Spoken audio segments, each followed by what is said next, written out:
शेतकऱ्यांसाठी 4 मे आत्ताच्या झटपट ठळक बातम्या. मोदींचा संविधान बदलण्याचा डाव, देशाची हुकुमशाहीच्या दिशेने वाटचाल, शरद पवार यांचा मोदींवर घणाघात. पीएम नरेंद्र मोदी वाढत्या महागाई बेरोजगारीवर आपण गप्प का? रवींद्र धंगेकर यांचा सवाल. आता जनतेला अंधे मुके अन बहिरे सरकार नकोय. सुरतचे ते दोघे महाराष्ट्र लुटत आहेत. गद्दारांचे 2 बापही गद्दारच. यांना नेस्तनाबूत केल्याशिवाय राहणार नाही. उद्धव ठाकरे यांचा मोदी शहांवर हल्लाबोल. उद्धव ठाकरेंच्या तोंडातून हिंदू शब्द नाहीसा झाला.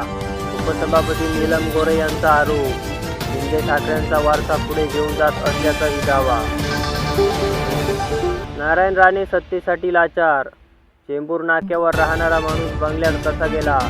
ठाकरे गटाच्या विनायक राऊतांची कडवट टीका. शरद पवार अस्वस्थ झाले असते तर 84 वर्ष जगले नसते. मग आत्ताच अस्वस्थपणा का जाणवतोय? नारायण राणे यांची बोलणी टीका. बीजेपीचा 400 पारचा नारा म्हणजे धोक्याची घंटा.